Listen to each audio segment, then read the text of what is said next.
isso não é um problema, porque vocês podem assistir a aula depois, tá? Eu sei que contar com a internet naquele horário, muitas vezes não dá. Então, a gente vou deixar aqui, acho que a apresentação já está aparecendo para vocês, né? Então, tá. Então, vamos lá.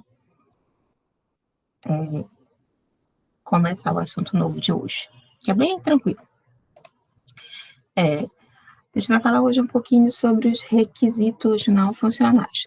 Tudo que a gente falou até o momento era referentes aos requisitos funcionais.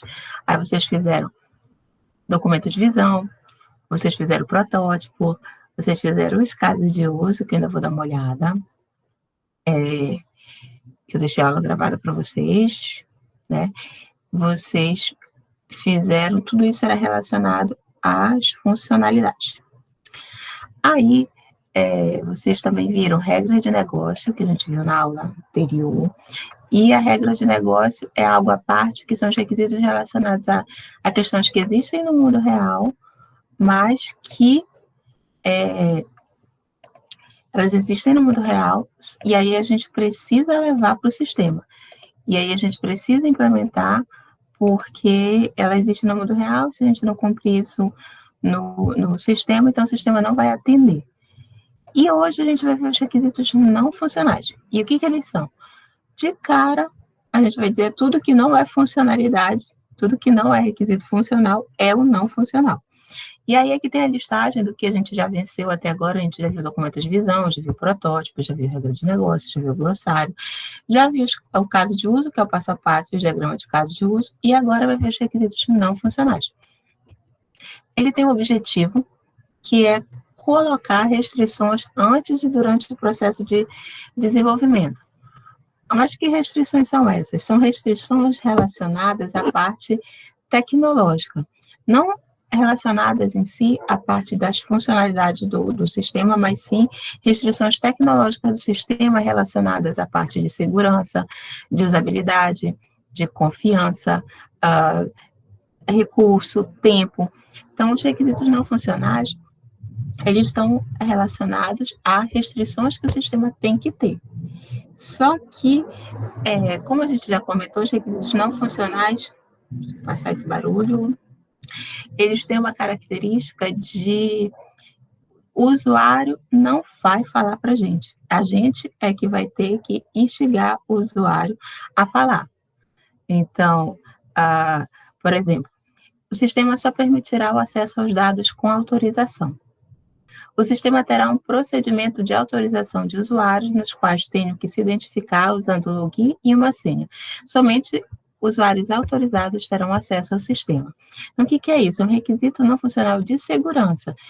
Claro que eu tenho associado a ele uma funcionalidade, que é o login. Mas o requisito não funcional, na verdade, é garantir que somente usuários que tenham permissão de acesso poderão acessar aquele sistema. Então, uma restrição tecnológica. É todo mundo que pode usar? Não. Somente os usuários que têm acesso. Como é que eu vou fazer isso? Aí, isso pode ser que eu tenha que responder isso com uma funcionalidade, como login e senha, ou como uma funcionalidade com reconhecimento de digital, uma funcionalidade utilizando certificado digital. Eu vou depois ver como essa funcionalidade associada vai atender, mas eu tenho um requisito não funcional de segurança, que é dizer que somente usuários autorizados podem acessar o sistema. Outros exemplos de requisitos não funcionais. Eu dizer que o sistema vai funcionar no Android e no iOS. Isso é um requisito não funcional, relacionado à questão da interoperabilidade do meu sistema. Garantir onde é que ele vai funcionar. Ou, esse aplicativo que eu estou desenvolvendo, ele só funciona no Android.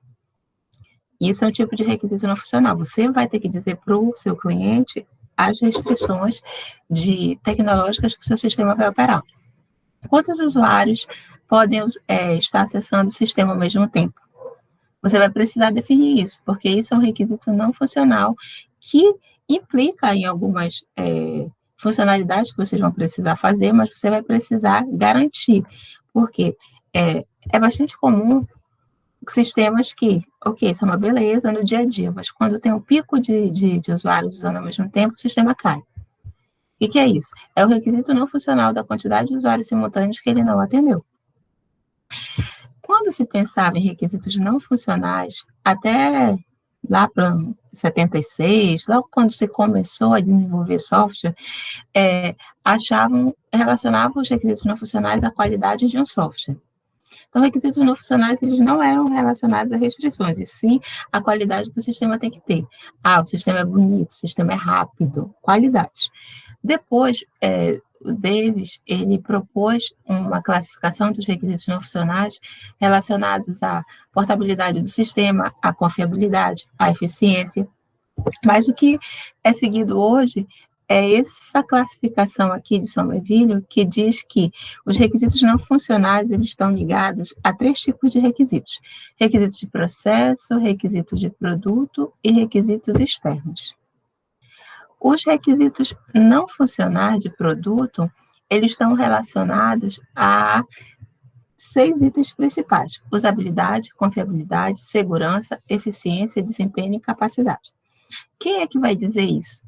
Quem é que vai dizer o quão grau de usabilidade o sistema tem, o quão seguro ele vai ser, quantas pessoas vão poder usar o sistema ao mesmo tempo, quantas transações o sistema aguenta simultaneamente?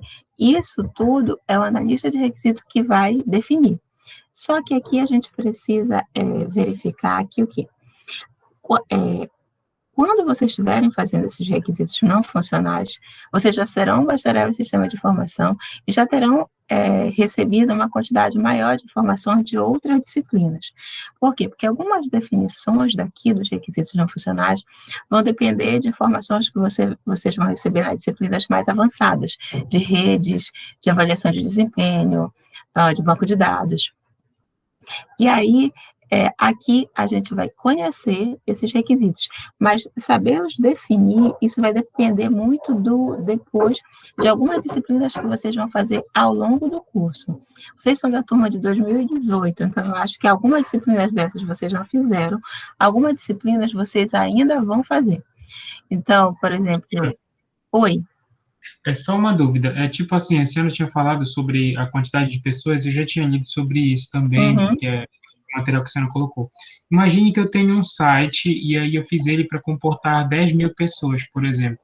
Só que, sei lá, tipo, eu crio uma promoção, algo do tipo, que do nada tem 100.000 acessos. Eu queria saber se eu poderia simplesmente fazer algo simples para que eu conseguisse acessar, para que eu conseguisse chegar nessa quantidade de pessoas, sabe? Então, tipo, porque eu vejo muito isso acontecer, eu vejo, tem vezes que tem live de fulano, aí site tal tem uma promoção maravilhosa, só que não consegue, por quê? Porque já tem muita gente acessando, e aí assim vai.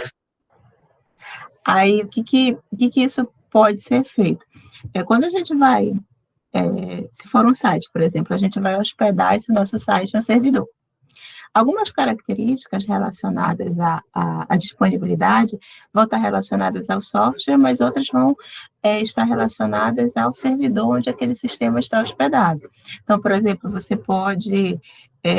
sabe que vai ter uma quantidade de usuários muito grande em um determinado momento, você pode contratar serviços no seu próprio servidor de hospedagem para garantir isso. Por exemplo, duplicar, fazer roteamento de acessos. Quando um determinado servidor lotou, direcionar para outro servidor. Então, contratar mais serviços, contratar mais espaço de memória para garantir que aquele seu serviço vai ficar disponível com uma quantidade maior de usuários. No geral, essa questão de disponibilidade e de serviço, da quantidade de usuários, muito está relacionada à parte operacional mesmo, das características do servidor onde sua aplicação está rodando. Aí você vai precisar configurar isso para que ele suporte uma quantidade maior de usuários.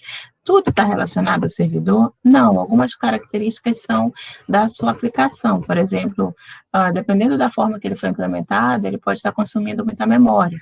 E aí eu vou precisar fazer algum ajuste na minha aplicação, na minha programação, para que ele tenha um mecanismo de coleta de lixo, para que limpe a memória constantemente, ou resetar o meu servidor de tempos em tempos para limpar a memória.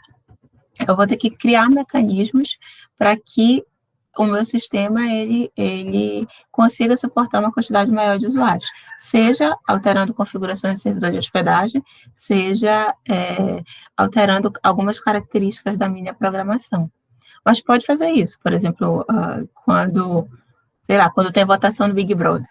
É muito provável que a Globo tenha que colocar ali uma grande quantidade de servidores disponíveis para aguentar essa quantidade de usuários que ela vai receber. Então, ela vai fazer replicação de servidores, ela vai fazer roteamento de acesso de usuários para direcionar. Agora, tem algumas limitações que a gente não...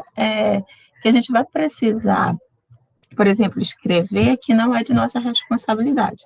Porque muitas vezes a aplicação do cliente pode estar lenta porque a rede dele está lenta. Então, você vai precisar escrever lá no seu requisito que o tempo de resposta do seu site é até, por exemplo, 5 segundos, se a velocidade de internet do usuário estiver atingindo, não sei, 10 megabytes por segundo. Você vai precisar restringir para que ele também não diga que é o sistema que está lento, porque muitas vezes pode ser a internet dele, a rede dele é que está lenta.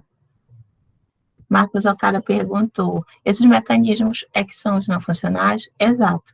Esses mecanismos é que são os requisitos não funcionais. Essas definições é que são os requisitos não funcionais. Então, por exemplo, se o analista de requisitos escreve lá que o tempo de resposta da aplicação tem que ser até 5 segundos e que em picos de acesso pode ter até 30 mil usuários utilizando o sistema ao mesmo tempo. Isso que ele vai escrever é o analista de requisitos. Agora, quando a equipe recebe uma especificação como essa, ela vai ter que verificar como é que ela vai garantir isso. Então, por exemplo, se está lá escrito, foi fechado um contrato que utiliza até 30 mil usuários, que pode ser que em pico de acesso tenha até 30 mil usuários logados simultaneamente, o que vai ter que acontecer? Essa aplicação vai ter que estar hospedada em um servidor muito bom, em um AWS, um servidor lá da Amazon da vida, para poder garantir isso. Eu não vou poder hospedar o meu site aqui no meu notebook, ali no servidor que eu comprei na promoção, porque não vai dar conta. Eu vou ter que ter uma boa máquina para hospedar, contratar um bom serviço de nuvem para hospedar a minha aplicação. Então, por isso que eu comentei com vocês que alguma de como implementar esses requisitos não funcionais, vocês vão conseguir especificar melhor já no final do curso, porque algumas especificações dessas dependem de conhecimentos que vocês ainda vão obter em disciplinas mais avançadas, tanto de programação como da parte de... Não sei se vocês já fizeram redes 1, redes 2, avaliação de desempenho. Eu imagino que vocês ainda não tenham feito, porque vocês são da turma de 2018, que essas disciplinas estejam mais para frente. Então, é por isso que a gente vai conhecer, vai saber que existe, vai saber que o analista de requisitos precisa definir isso, mas vai conhecer vocês já fizeram redes 1, né? Então, lá você já deve ter visto alguma coisa dessa parte que eu estou falando de velocidade, do tráfego de redes. Então, só que escrever completamente esses requisitos, vocês vão conseguir mais já para a parte do final do curso, porque eu vou mostrar para vocês o template, e tem algumas questões mais avançadas que dependem de disciplinas mais avançadas do curso. Mas, basicamente, quando vocês forem escrever esses requisitos, vocês têm que se preocupar em descrever esses requisitos de produto, que são a parte mais tecnológica, se preocupar se existe algum tipo de requisito de processo, e esses requisitos de processo são muito relacionados ao processo tecnológico também. Por exemplo, definir que vai ser feito um processo de backup no banco de dados a cada 24 horas. Que esse processo de backup vai copiar todo o banco numa fita, ou que vai replicar esse banco em um serviço de nuvem. Qual vai ser esse processo para garantir que, se existir um problema, eu tenho como recuperar os dados que estão armazenados no banco de dados. Então, é aqui que eu vou especificar esse tipo de informação, nesse documento de requisitos não funcionais. Eu vou ter um backup a cada 24 horas, que vai copiar todas as informações e vai colocar na nuvem da Amazon. Ok, eu estou especificando que o meu processo de recuperação vai ser assim. E é aqui que eu vou definir também. E o outro tipo, que são requisitos externos, ainda ligados a questões que eu preciso levar em consideração. Por exemplo, se eu tenho interligação do meu sistema com outro sistema, como é que eu vou fazer isso? Por exemplo, eu tenho que validar, eu tenho um sistema de cadastro que eu solicito o CPF do usuário. Só que eu faço uma validação desse CPF, se ele é válido ou não. Para fazer essa validação, eu acesso o sistema da Receita, para verificar se aquele CPF está válido ou não. Como é que vai ser esse processo de comunicação entre o meu sistema aqui e o meu sistema lá da Receita? Ou outro exemplo, eu estou desenvolvendo um site, e aí, no final, o site de venda para uma loja, e no final o cliente vai fazer um pagamento. Se ele for fazer um pagamento por cartão de crédito, eu preciso acessar a um sistema bancário para fazer essa confirmação se o cartão de crédito é válido ou não, se eu vou conseguir efetuar pagamento porque tem saldo ainda no cartão de crédito dele ou não. Então, eu tenho uma interligação do meu sistema que eu estou desenvolvendo com outro sistema. Como é que vai ser feito essa interligação? Eu vou acessar diretamente, eu vou usar o mecanismo do PagSeguro. É aqui que eu vou definir também esse tipo, se for uma característica do meu sistema. Se eu tiver alguma interligação com outro sistema, também é um requisito externo que eu vou precisar definir. Questão de regulamentação da proteção dos dados. É aqui que eu vou precisar me preocupar também. Eu já me preocupo lá nas regras de negócio, e aqui eu me preocupo também, se eu vou precisar atender algo do tipo. Por exemplo, o sistema de dados médicos, eu sei que os dados das pessoas devem ter alguma legislação específica para eles não serem expostos. E aqui eu vou precisar ir atrás disso também. Agora, fazer os requisitos não funcionais, ele não é uma tarefa tão fácil. Por quê? Primeiro, porque eu tenho dificuldade de elicitar, ou seja, o cliente não vai me dizer. Ele não vai me dizer, olha, eu quero que o meu sistema tenha uma interoperabilidade, ele rode no Linux, rode no Windows, que ele aguente até 300 mil acessos simultâneos. Vai ser muito difícil você, um cliente, dizer isso, a menos que ele seja da área técnica também de informática. Então, há uma dificuldade de elicitar no sentido de que não é o cliente que vai dizer para vocês, são vocês que vão vir com alguns questionamentos do tipo para tentar obter as informações com o cliente. Por exemplo, se vocês estão desenvolvendo um sistema para uma loja, aí você vai ter que fazer alguns questionamentos para ele do tipo, quantos clientes você tem, em média, por dia, que você acha que poderia vir a comprar na sua loja virtual? Você pretende fazer promoções? Nesse dia de promoções, quantos usuários você acha que vão acessar a sua aplicação? Aí ele vai conseguir começar a responder. Claro que não respostas são certas, mas aí ele vai conseguir ajudar um pouquinho a definir essas informações. Coisas do tipo, você quer que eu desenvolva esse meu aplicativo para rodar no Android e no iOS? Se for para desenvolver no Android e no iOS, eu vou levar mais tempo, porque eu vou precisar fazer algumas adaptações. Não é desenvolver para um, rodar no outro. Eu vou precisar fazer 2 versões. E explicar isso também para o cliente. Então, não é tão fácil assim ele citar requisitos não funcionais, porque vocês vão ter que questionar o cliente e vão ter que explicar para ele, se ele não for da área técnica. Outro exemplo, se eu vou desenvolver o site, será que eu vou garantir que ele funciona em todos os browsers? Vai funcionar no Firefox, vai funcionar no Chrome, vai funcionar no Edge, vai funcionar... Para eu garantir isso, se eu escrevo que ele vai funcionar em todos os browsers, eu vou ter que testar ele em todos os browsers. Isso vai dar trabalho. Eu vou ter que primeiro testar o funcionamento dele no Chrome, testar no Firefox. Então, aqui eu posso fechar. Olha, eu garanto o funcionamento dele no Chrome a partir da versão X. Por quê? Porque aí Nos outros, eu não estou me comprometendo que ele vai funcionar, eu garanto que ele funciona no Chrome.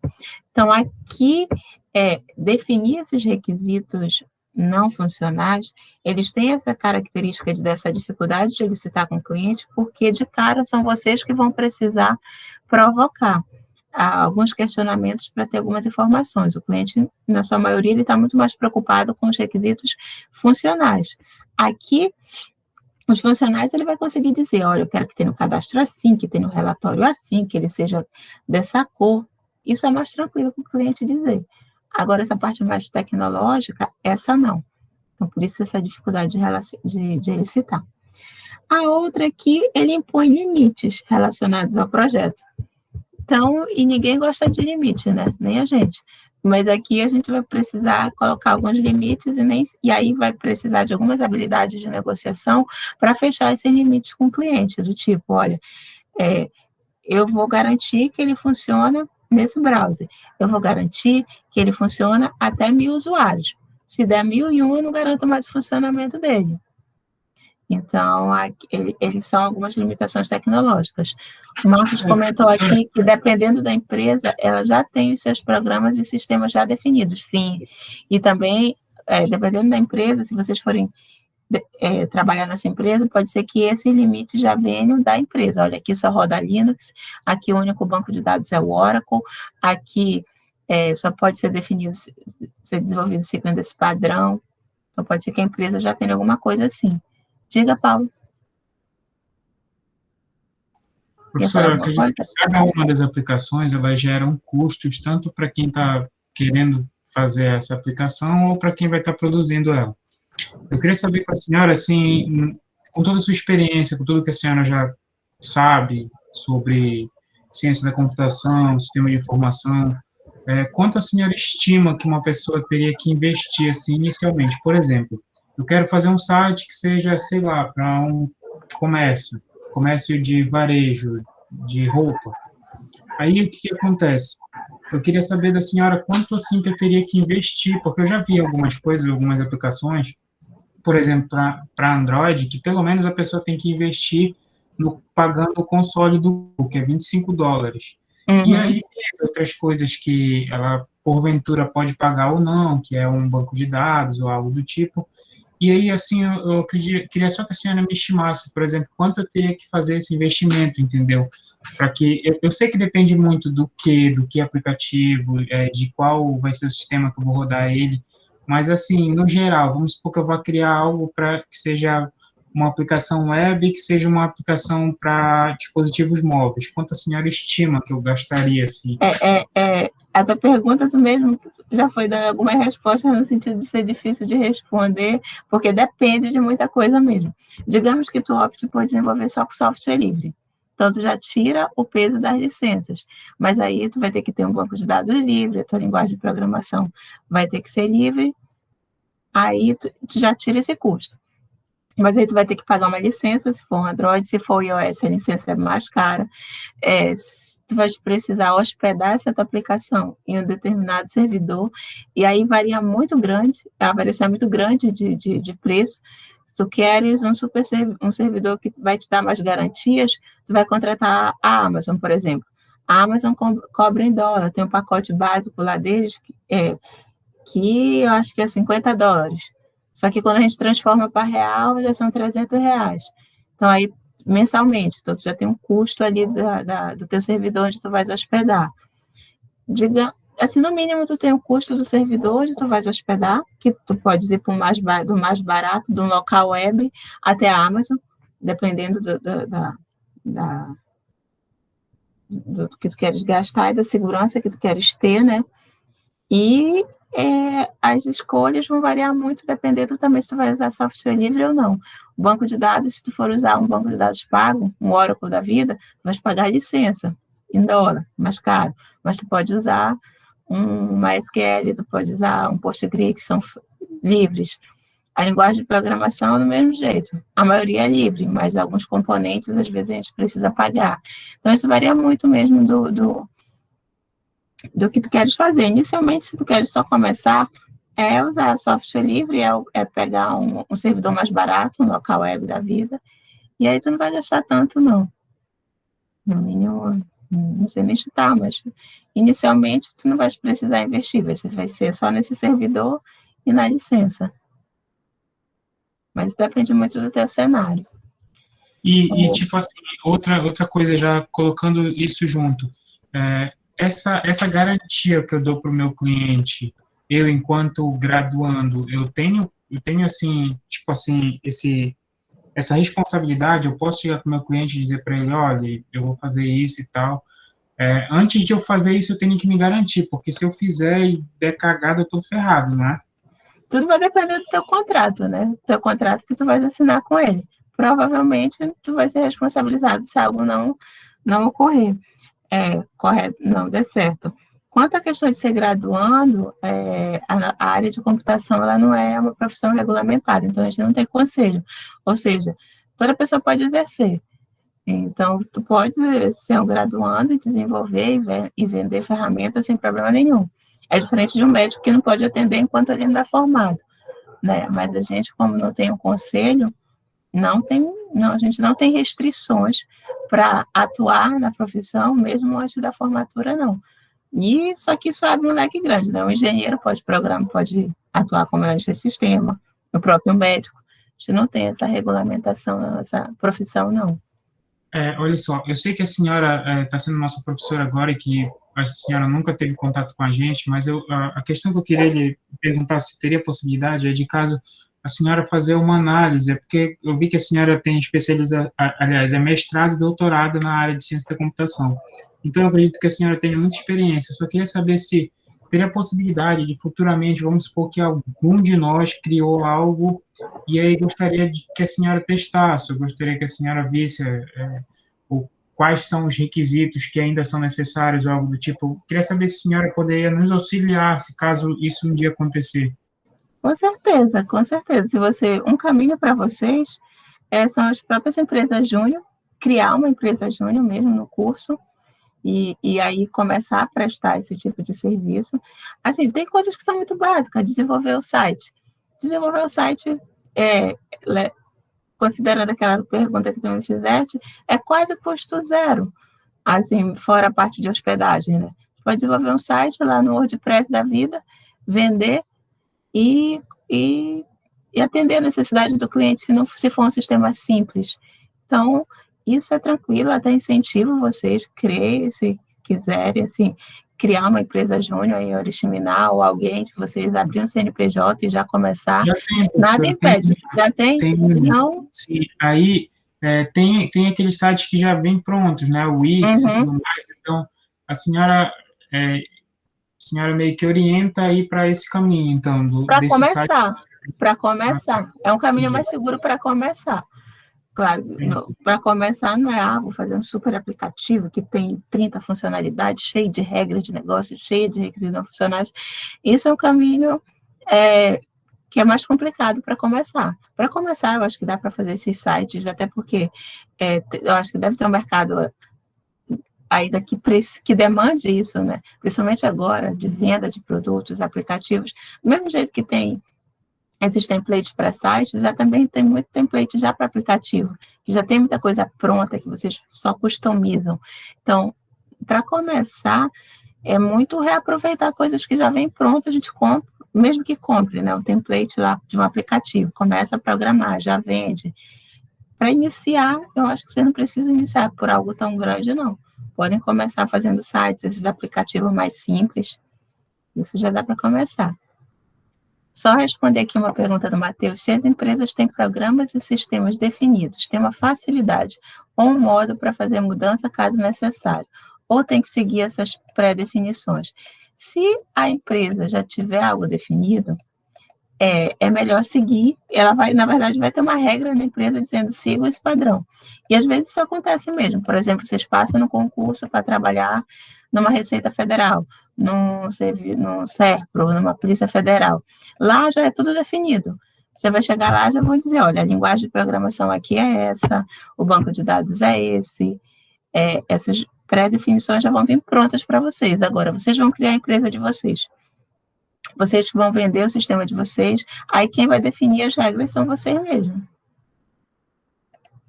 acho que tem que manter a fiscalização rígida em cima de instituições e empresas. Para empresas, sim. Alguns, dependendo da natureza do sistema, passa por auditoria. E cada vez mais isso é comum, né? Até porque cada vez mais está tudo migrando para a informatização, né? Mas seguir essas normas, seguir esses padrões é cada vez mais necessário até, porque cada vez mais os softwares que estão sendo desenvolvidos, eles entram em áreas muito delicadas e precisa passar por auditorias, sim. Agora, toda essa... Oi? Então, eu teria meio que dois caminhos. Um deles seria prestar serviço como empresa júnior, e o outro seria, tipo, ser o profissional lá que a senhora falou, que a gente não tem conselho e tudo mais, e aí eu seria um funcionário da empresa, nesse caso, né, da empresa que está me contratando. Porque, veja bem, eu presto um serviço pela empresa, ou eu posso fazer parte daquela empresa que contratou. Sim, seria esse o caso? Sim, tem dois caminhos. Ele pode te contratar, pode trabalhar lá dentro para ele, ou tu é um prestador de serviço. Aí tu abre um CNPJ, um MEI, e pode atuar. E assim, a nossa área, ela tem essa questão mesmo. Não sei se vocês já tocaram nesse assunto em outras disciplinas, mas a nossa área tem essa questão que ela não é regulamentada. Isso faz com que, sim, vocês possam atuar mesmo estando na graduação. Não vai ter nenhum tipo de fiscalização em cima dizendo, peraí, tu não é formado ainda. Não tem isso.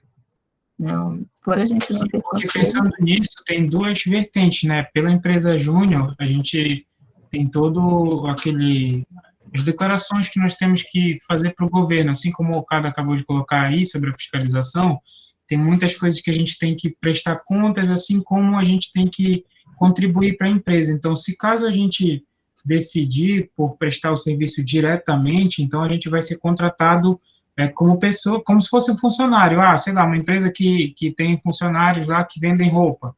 Então, eu seria como se fosse um funcionário desse, só para prestar um outro tipo de serviço, só que vinculado àquela empresa. Então, esse é o caminho. Se ele quiser te contratar.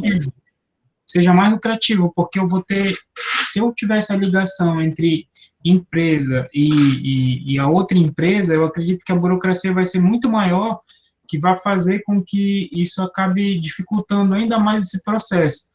Aqui, como as empresas elas não têm esse interesse em se informatizar e tudo mais, até porque aqui ainda vivem, sei lá, no ano de 2000 ainda parece. Então, eu acredito que esse seja o caminho melhor, entendeu?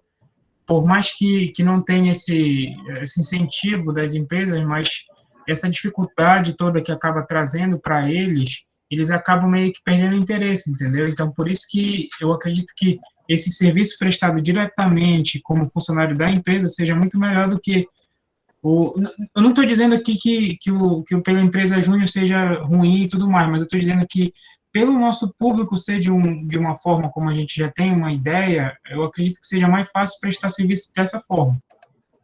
Eu não sei te dizer não, Paulo, porque, assim, no geral, empresas pequenas, elas costumam contratar funcionários limitados, porque todo o ônus vai para ela mesmo. Então, muitas vezes, elas preferem terceirizar coisas que não são a área fim dela. Então, muitas vezes, elas preferem comprar um produto já pronto do que trazer o funcionário para trabalhar lá dentro. Não conheço o mercado de Oriximiná, mas eu te diria que empresas pequenas, no geral, eles não têm um profissional de TI. E nem tem interesse em contratar, porque vai ser custo para ele. Então, para eles, às vezes, é mais barato comprar um produto já pronto do que levar um funcionário para trabalhar lá para ele, desenvolvendo lá dentro. Realmente, eu não tinha pensado por esse lado e faz muito sentido. Tá bom. Muito obrigado. Pelo lado da empresa, eu não vejo assim. Não, sim. Pelo lado deles eu nem conheço ele, nem sei o que ele faz, aí a empresa ela já tem mais esse respaldo, digamos assim. No geral, a gente da área de TI acaba sendo visto pelas outras áreas como um prestador de serviço. E aí, empresas maiores costumam ter profissionais de TI, empresas menores nem tanto. Empresas menores costumam comprar produtos já prontos. Para a empresa é melhor ter profissional de TI, porque ele vai desenvolver um produto customizado para ela. Ele vai desenvolver um sistema para ela, mas o que acontece com empresas menores? Para elas sai mais barato comprar produto já pronto, que a gente chama na área de TI de produtos de prateleira. Então, se vocês forem num hotel, provavelmente, se ele for informatizado, ele usa um sistema padrão de hotéis que ele comprou. Ele não tem um sistema para o hotel dele. Da mesma forma, uma loja que tem gerenciamento de estoque, muitas vezes ela não contratou alguém para fazer para a loja dela, ela comprou um software já pronto de gerenciamento de estoque. Então, empresas menores, no geral, acabam comprando produtos já prontos sem ser personalizados, porque isso é mais barato. Empresas de médio e grande porte, não, essas já costumam ter um profissional de TI que atua lá dentro, desenvolvendo diretamente para ela, de acordo com os requisitos dela. E aí, só para a gente seguir um pouquinho, ainda na linha do que a gente estava falando, por que é difícil essa questão, porque tem algumas preocupações que nessa parte dos requisitos não funcionais, que a gente costuma destacar, que nos outros não tem. Primeiro é que os interessados, eles têm preocupações importantes, mas difíceis de articular.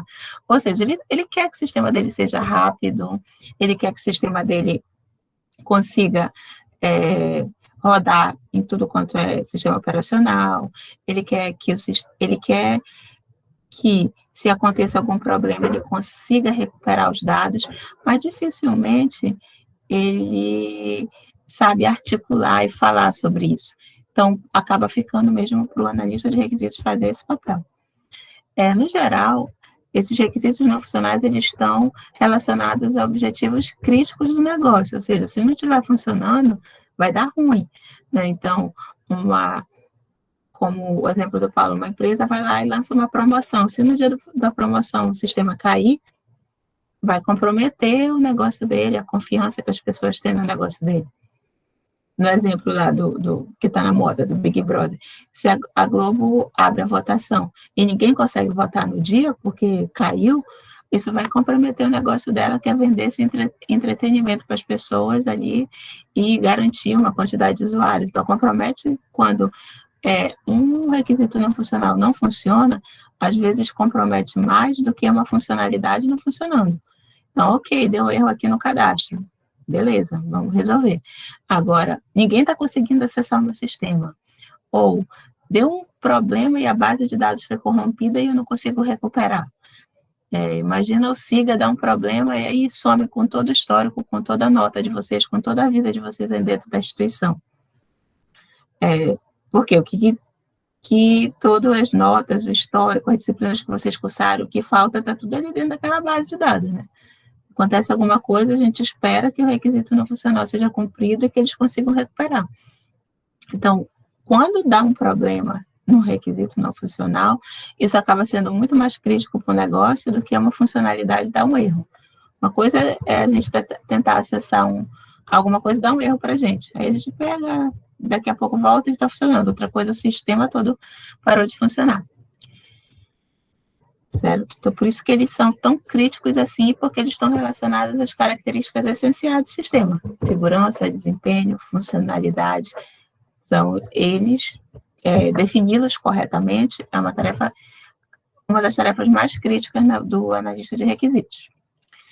Além disso, esses requisitos, eles têm que ser objetivos. Eu tenho que sempre, da mesma forma que a gente falou das funcionalidades, aqui é mais crítico ainda. Eu não tenho que colocar uma meta, uma opinião, eu tenho que colocar algo que seja algo objetivo, algo crítico. O sistema tem que garantir até 100.000 usuários simultâneos. Eu não tenho que dizer que ele é rápido. O sistema ele tem que ser acessível. Eu tenho que chegar numa funcionalidade em até 3 cliques. Isso é uma definição do que é a questão da usabilidade do sistema. Eu não posso ter que ficar lá procurando, dando um monte de clique até chegar numa funcionalidade. Eu tenho que chegar rapidamente nela.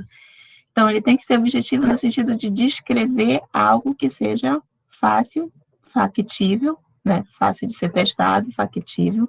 E aí vem logo a outra questão, ele tem que ser testável. Eu tenho que escrever coisas que depois eu posso testar. Eu tenho que dizer, olha, funciona no Android e no Linux. Beleza. Aí eu vou lá e testo. E aí, se eu não souber o que eu tenho que ele citar, eu tenho que seguir essa taxonomia aqui que a gente já viu, que é sempre verificar se eu conseguir responder essas questões. Requisitos de usabilidade, de eficiência, de confiabilidade, de portabilidade, de performance, de espaço.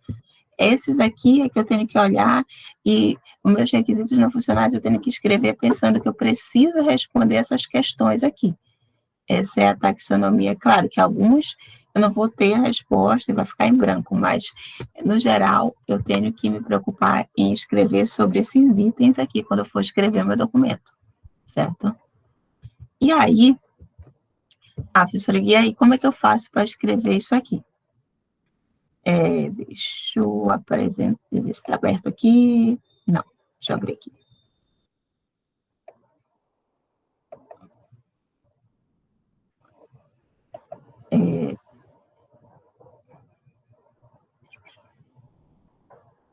Abriu.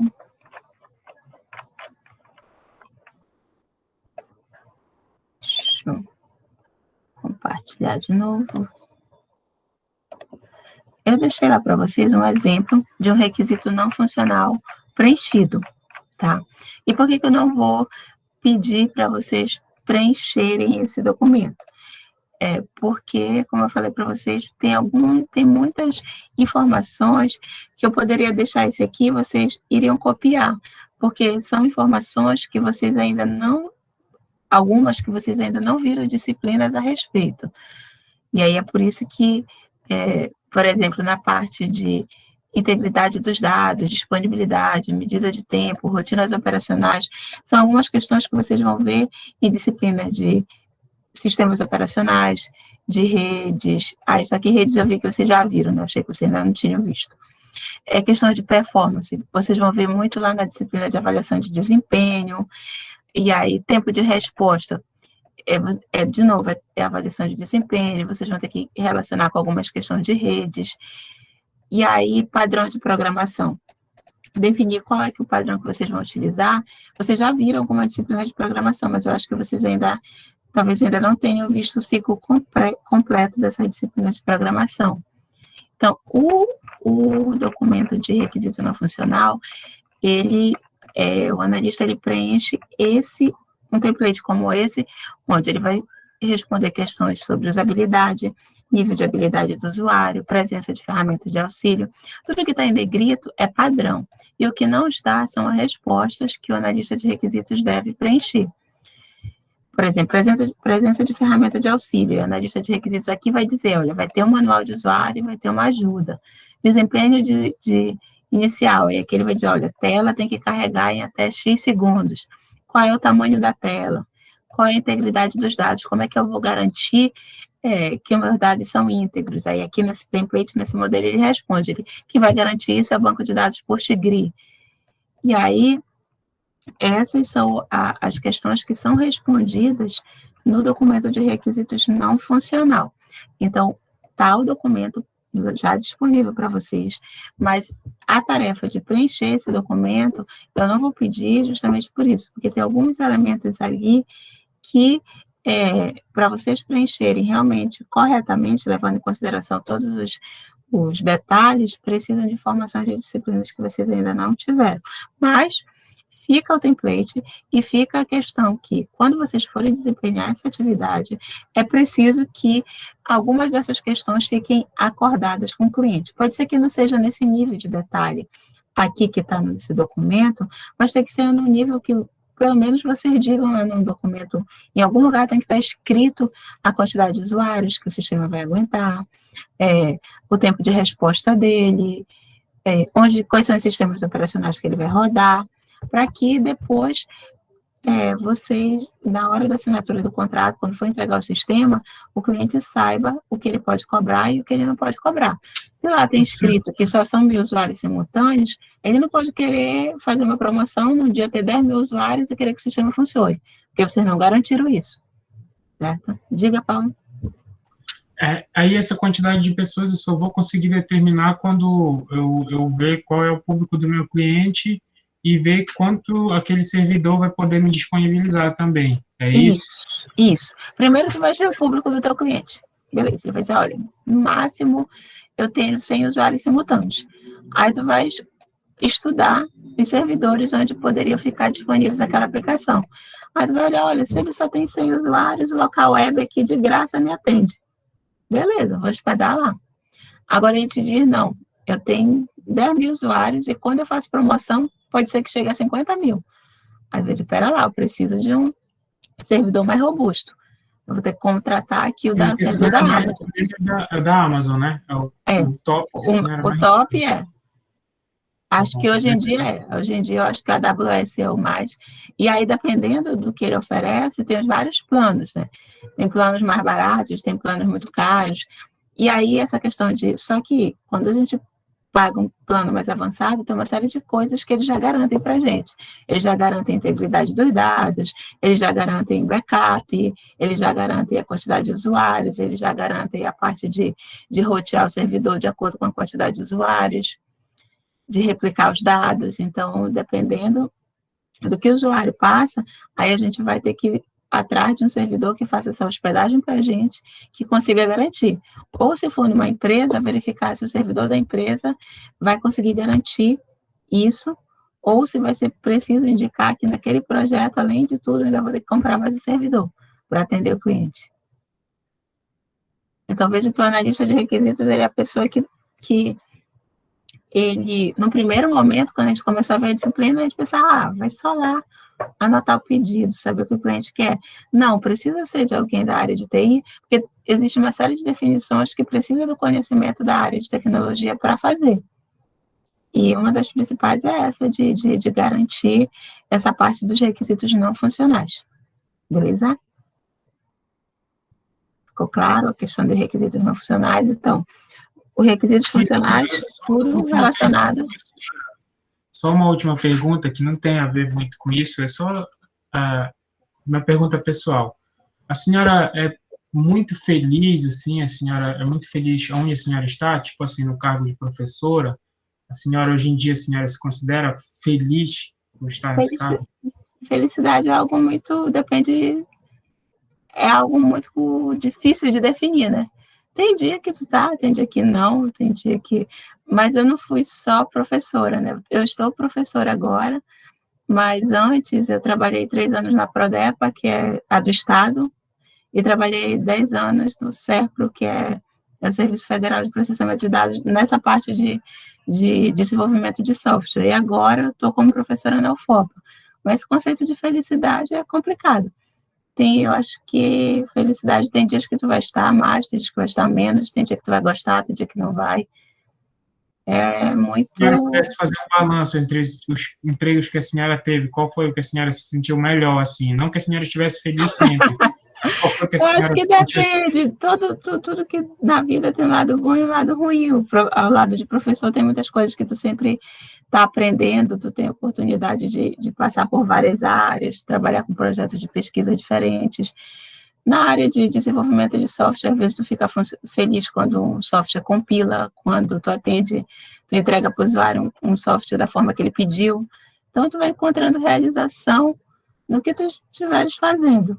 Acho que essa questão de achar que algo vai te fazer mais feliz ou menos feliz, isso depende muito da forma que tu vê as coisas também. Não, é porque, assim, não que... Eu sei que cada pessoa tem um pensamento diferente, vai ter uma vivência diferente.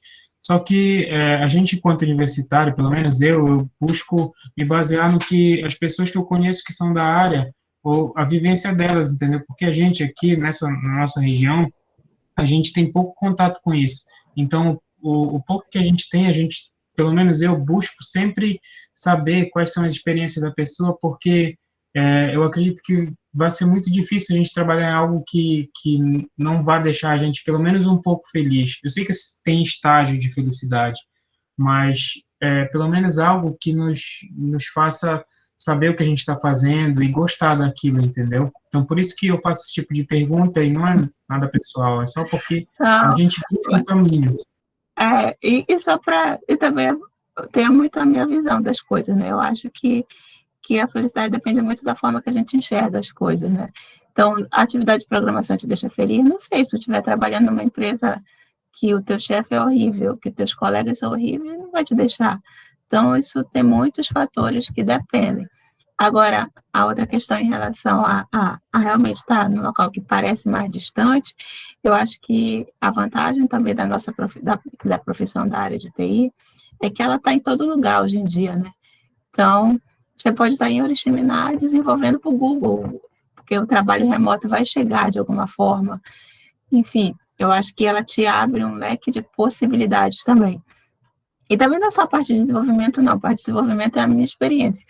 Mas vocês vão ter professores muito voltados para a parte de redes, que é uma outra experiência, para a parte de banco de dados é outra experiência, para a parte de análise de dados, agora que está muito, parte de cientista de dados, que está tendo muito emprego.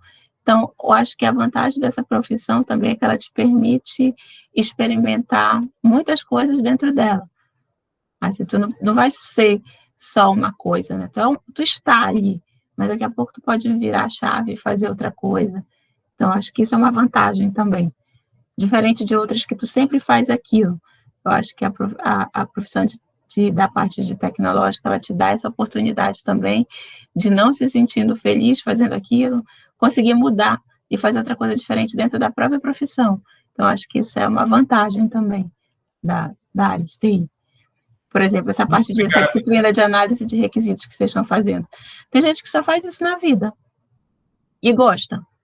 Tem gente que só faz a parte de programação e gosta. Então, isso vai depender bastante.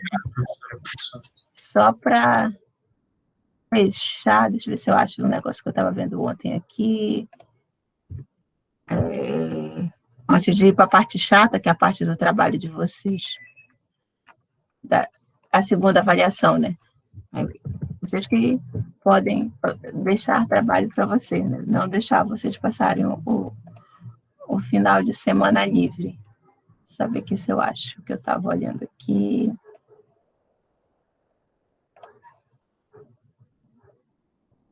Deixa eu ver.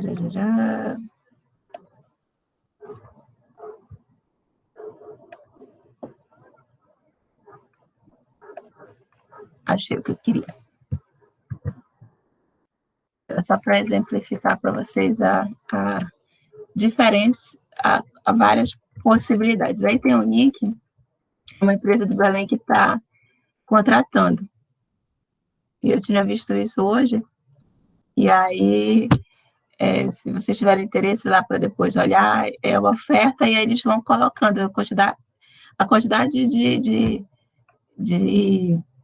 perfis diferentes dentro, só que todos são de TI, né? Então, tem lá um que ele quer um desenvolvedor Java, o outro é analista de serviço desktop e suporte a sistemas, o outro é arquiteto de software, a outra vaga de administrador de dados, analista de BI, desenvolvedor .NET, analista de infraestrutura de TI, designer de experiência de usuário e a última vaga é analista de requisitos. Então, só para ver como, mesmo dentro da nossa profissão, tem uma série de possibilidades dentro dela, né? Então, em uma delas a gente se encontra, variando o momento, né? Então, essa link aí que tem essas ofertas de emprego, que são 18 vagas, é interessante até para vocês se motivarem. Às vezes a gente se pergunta por que a gente está fazendo esse curso, sei nem por que eu estou fazendo, sei nem se vai ter emprego. Isso são questionamentos que... Essa tem sido uma dúvida minha, que ela tem sido recorrente, então por isso Exatamente. Então, isso é bem normal. Eu passei por isso também na época que fazia esse curso, e aí é bom a gente olhar essa parte para a gente se motivar. Olha, tem emprego sim, das mais diferentes, por mais que eu não goste da parte de programação, mas tem uma vaga aqui que é para a parte de suporte, tem uma vaga aqui que é para a parte de requisitos, então eu acho que dentro da área, né, tem sempre alguma coisinha que a gente pode vir a gostar de fazer. Só voltando. E aí, embora para a parte... E tem também uma coisa que ainda nessa questão, né, prof?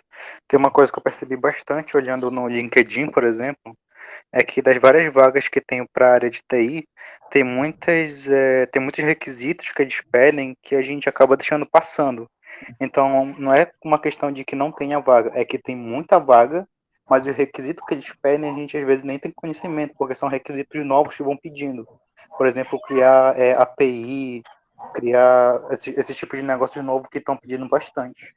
Exatamente. E aí tu falaste uma coisa bem interessante, que é uma dica mesmo para todos, é olhar mesmo no LinkedIn.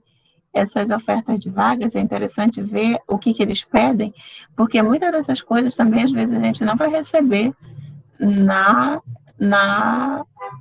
universidade. Na universidade, a gente vai vendo um pouco de cada coisa.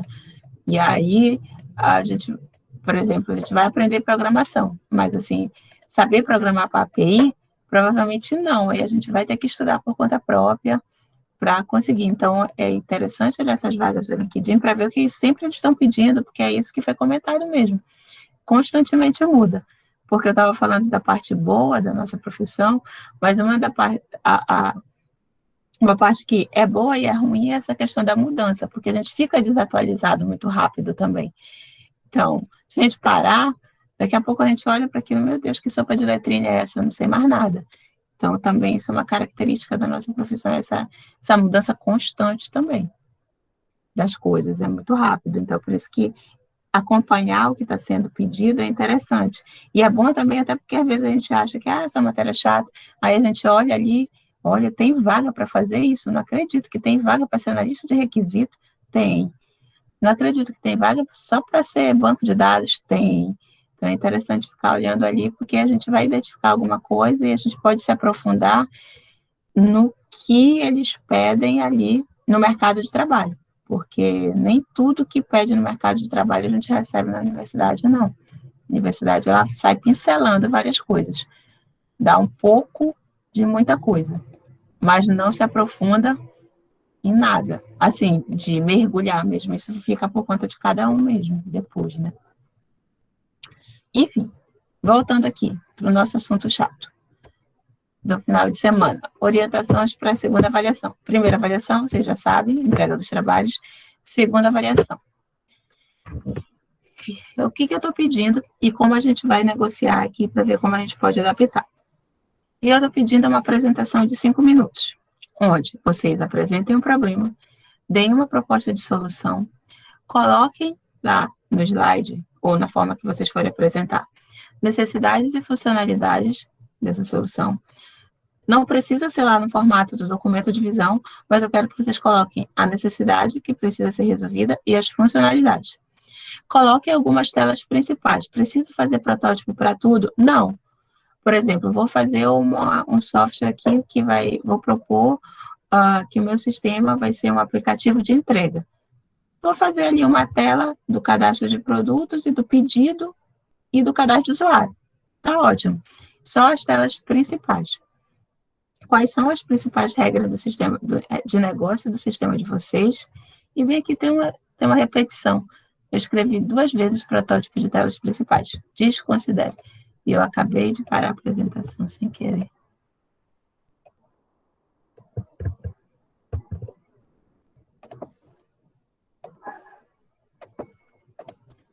As telas principais, né? Colocaria umas 3 telas. Quais são as principais regras de negócio? Um slide com as principais regras de negócio do sistema de vocês e os casos de uso principais. Preciso fazer tudo? Não. Defino 3, 4 funcionalidades que eu quero, faço as telas dela, faço as regras de negócio associadas, faço os 4 casos de uso dessas principais. Tá? Então, não precisa toda aquela documentação. Eu quero uma síntese, que sejam uns 10 slides no máximo, que vocês deem conta de apresentar por volta de 5 minutos. Professora, passei, fiz em 7. Não tem problema. 5 minutos é um número que eu quero que vocês usem como margem.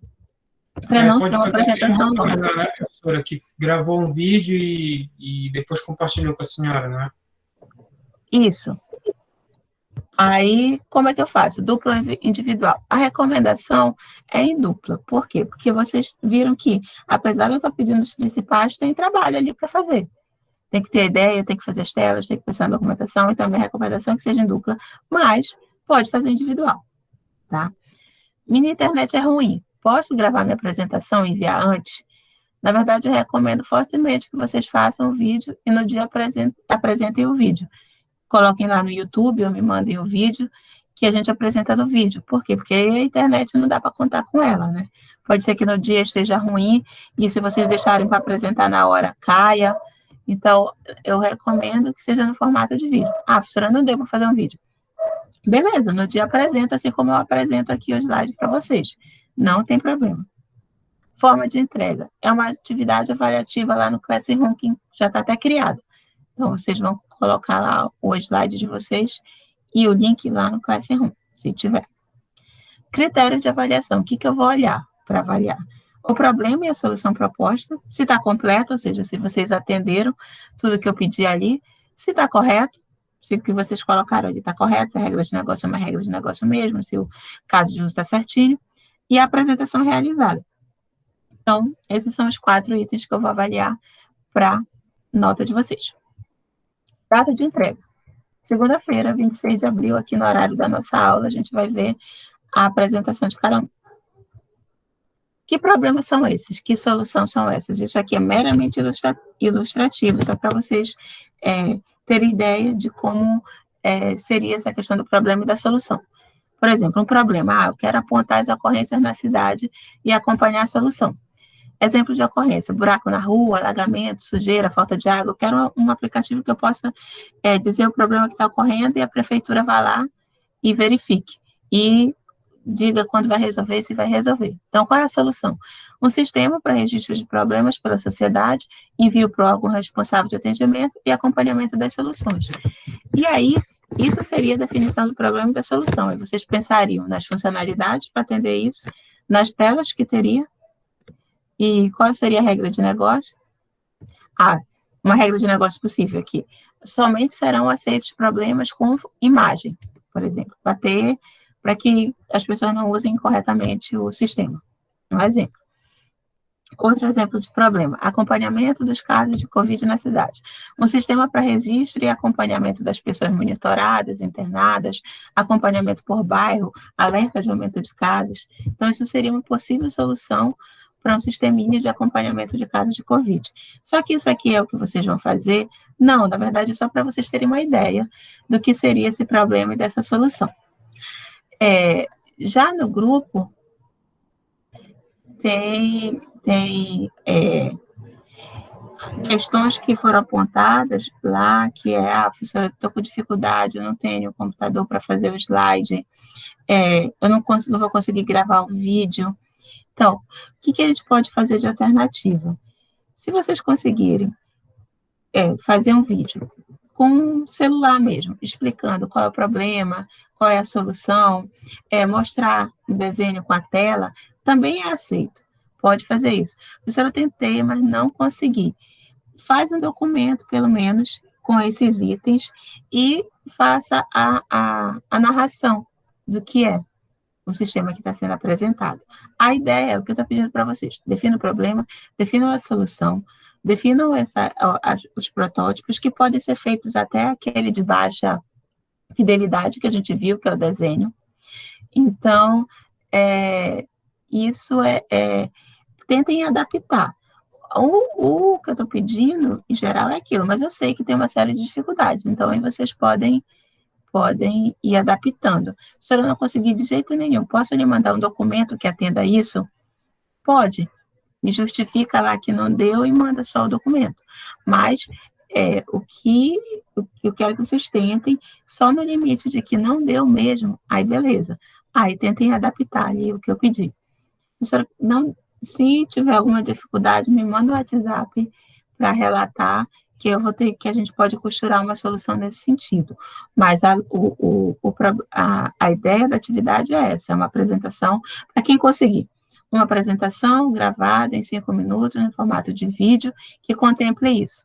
Lá na atividade, eu coloquei até um link, com exemplo de um aluno que fez, que essa disciplina eu estou ministrando várias vezes, em turma diferente, eu coloquei um link de um exemplo, só para vocês Não é que vocês tenham que fazer igual, não, nem que tenha, é só para ter uma ideia de como é a apresentação mesmo, tá? Deixa eu ver aqui as perguntas. Professora, pode colocar como regra de negócio que seja um aplicativo para dispositivo móvel? Na verdade, isso é um requisito não funcional. A regra de negócio é aquela que existe no mundo real e a gente vai colocar no sistema. Por exemplo, se tem uma regra ali que somente os órgãos da prefeitura podem resolver um problema, vai ter uma regra lá no sistema que somente os órgãos da prefeitura podem acessar essa parte de resolução. Se existe uma regra que somente usuários com determinado cargo pode fazer uma operação, no sistema também tem que ter essa regra. Essa questão do dispositivo móvel é o requisito não funcional, porque é uma parte mais de restrição tecnológica. Tá? Espera aí que eu estou vendo uma mãozinha aqui, do Matheus. Pergunta, Matheus.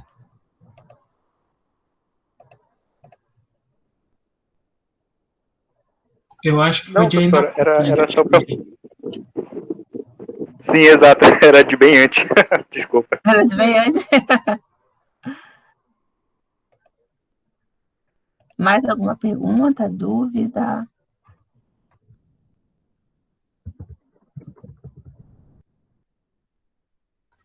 Professora, eu posso, sei lá, ilustrar o vídeo, fazer algo que, sei lá, que fique, sei lá, diferente no vídeo? Pode usar toda a criatividade. Se quiser, de repente, vou entrevistar alguém aqui que vai me falar o problema e eu vou dar a solução. Pode. Beleza. Claro que o máximo é 10, né, professora? Não vai ganhar ponta mais por isso, né? O máximo né, Paulo? é 10.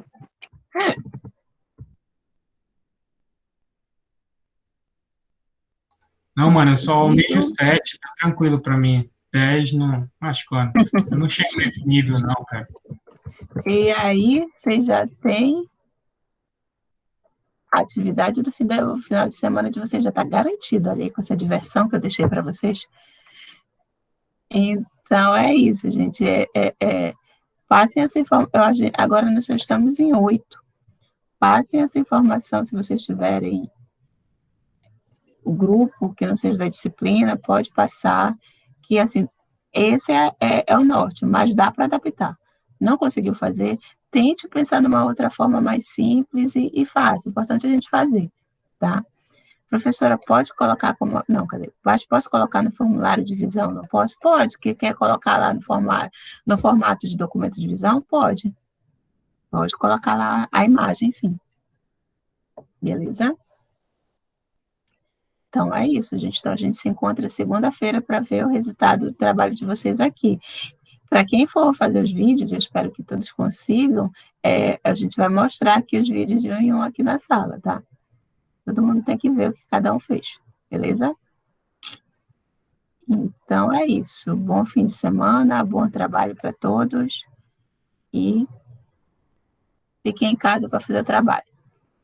Tchau, tchau.